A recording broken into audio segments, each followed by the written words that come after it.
সুপ্রিয় দর্শক মণ্ডলী, SR মেডিসিন বিডি চ্যানেলের পক্ষ থেকে আপনাদের সবাইকে জানাই আসসালামু আলাইকুম। আজকে আমার ভিডিওটিতে একটি গুরুত্বপূর্ণ সিরাপ সম্পর্কে আলোচনা করব। সিরাপটি হচ্ছে কার্মিনা।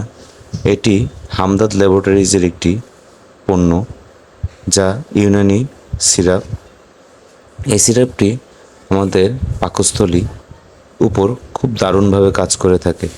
আজকে ভিডিওটি খুব গুরুত্বপূর্ণ বিধায় ভিডিওটি না টেনে সম্পূর্ণ দেখার অনুরোধ রইল, এবং যারা আমার চ্যানেলটিকে এখনও সাবস্ক্রাইব করেনি দয়া করে চ্যানেলটিকে সাবস্ক্রাইব করে দেবেন, পাশে থাকা বেল আইকনটি ক্লিক করে দেবেন।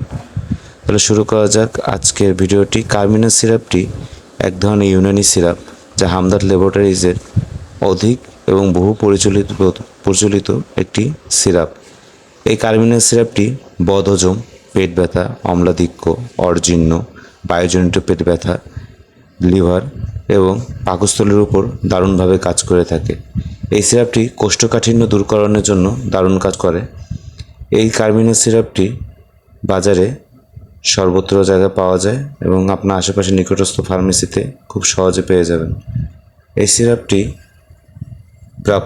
অপ্রাপ্ত বয়স সকল বয়সের লোকেরা খেতে পারবে।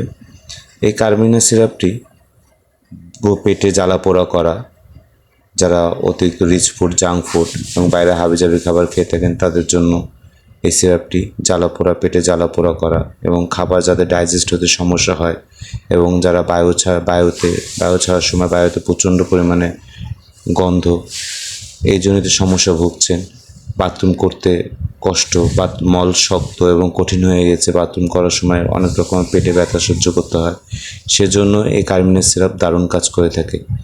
এই কার্মিনা সিরাপটি প্রাপ্তবয়স্ক যারা, তারা 2 চামচ থেকে 3 চামচ দিনে 3 বার খাওয়ার আগে অথবা পরে সেবন করতে পারেন, অথবা একজন রেজিস্ট্রিকৃত চিকিৎসকের পরামর্শ নিয়ে এই সিরাপটির ডোজ নির্ধারণ করতে পারেন। অপ্রাপ্তদের জন্য 1/2 চামচ থেকে 1 চামচ খাওয়ার আগে অথবা পরে দিনে 2 বার থেকে 3 বার সেবন করা যায়, অথবা একজন রেজিস্ট্রিকৃত চিকিৎসকের পরামর্শ অনুযায়ী অবশ্যই সেবন করবেন সিরাপটি।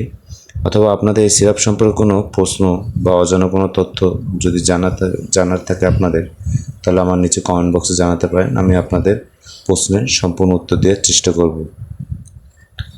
তাহলে ভিডিও আজ এই পর্যন্ত। ভিডিওটি ভালো লাগলে ভিডিওটিতে একটি লাইক করে দেবেন, এবং নিচে আপনার কমেন্ট বক্সে আমার ভিডিওটি কেমন লেগেছে তার মতামত জানাবেন। ততক্ষণ সুন্দর থাকবেন, ভালো থাকবেন।